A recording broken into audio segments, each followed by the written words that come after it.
ഞങ്ങളുടെ നാട്ടിൽ പുയ്യാപ്പിള സ്പെഷ്യലായ പത്തിരി മുട്ടക്കറിയുടെ റെസിപ്പിയാണ് ഇന്നിവിടെ ഉണ്ടാക്കാൻ പോകുന്നത്. ഞങ്ങൾ പത്തിരിക്ക് ഉരട്ടി എന്നാണ് കേട്ടോ പറയുന്നത്. വീഡിയോ ഫുള്ളായിട്ട് കണ്ടാൽ മാത്രമേ ഇതിൻ്റെ കറക്റ്റ് റെസിപ്പി അറിയാൻ പറ്റത്തുള്ളൂ കേട്ടോ. ആദ്യം തന്നെ ഞാനിവിടെ ഒരു മുറി തേങ്ങയാണ് എടുത്തിരിക്കുന്നത് കേട്ടോ.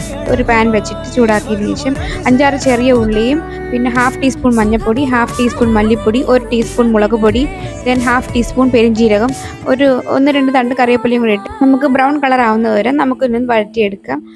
വറുത്തരച്ച് വയ്ക്കുന്ന മുട്ടക്കറിയാണ് ഒരു പ്രത്യേക ഒരു ടേസ്റ്റ് ആയിട്ടുള്ളത്. ഞങ്ങളുടെ നാട്ടിലൊക്കെ ഒരു സ്പെഷ്യൽ കറിയാണിത്.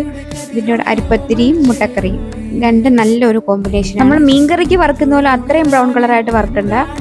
ഇത് കുറച്ച് ഡാർക്ക് ആകുമ്പോഴത്തേക്കും നമുക്കിത് തണുപ്പിക്കാൻ വേണ്ടി മാറ്റിയിട്ട് ഒന്ന് അരച്ചെടുക്കാം.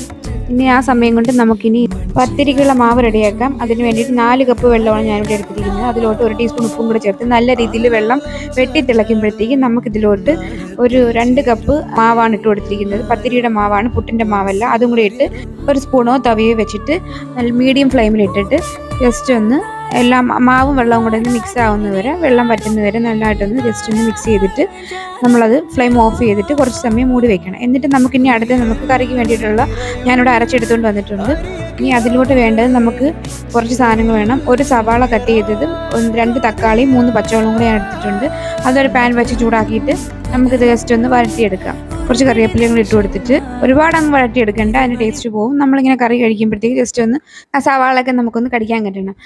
ആ ടൈം ആവുന്നവരെ നമുക്ക് ജസ്റ്റ് ഒന്ന് വഴറ്റിയാൽ മതി. ഇനി അതിലോട്ട് നമ്മൾ നേരത്തെ അരച്ച് വെച്ചിരുന്ന വറുത്തരച്ച മിക്സ് ഇതിലോട്ട് നമുക്ക് ആഡ് ചെയ്ത് കൊടുക്കാം. ഒരുപാട് വെള്ളമൊന്നും ചേർക്കരുത്. കറക്റ്റ് ഒരു മുറി തേങ്ങ ആകുമ്പോഴത്തേക്കും കുറച്ച് വെള്ളം മതി. ആ മിക്സിയുടെ ജാറൊന്ന് കഴുകി ഒഴിച്ചു കൊടുത്തിട്ട് അത്രയും വെള്ളം മതി. ഒരുപാടാകുമ്പോൾ അതിൻ്റെ ടേസ്റ്റ് പോകും. ഇത്രയും ഒഴിച്ചിട്ട് നമുക്ക് നേരത്തെ ഉപ്പ് നമ്മൾ എത്രയാണ് വേണ്ടത് ആവശ്യത്തിനുള്ള ഉപ്പും കൂടെ ചേർത്തിട്ട് നല്ല രീതിയിൽ തന്നെ തിളയ്ക്കണം. തിളച്ചിട്ട് നല്ല വെട്ടി തിളയ്ക്കുമ്പോഴത്തേക്കും നമുക്ക് മുട്ടയാണ് ചേർത്ത് കൊടുക്കേണ്ടത്. മുട്ടയും കൂടെ ചേർത്ത് ഞാൻ കുറച്ച് കറിവേപ്പിലയും കൂടി ഇട്ട് കൊടുത്തിട്ടുണ്ട്.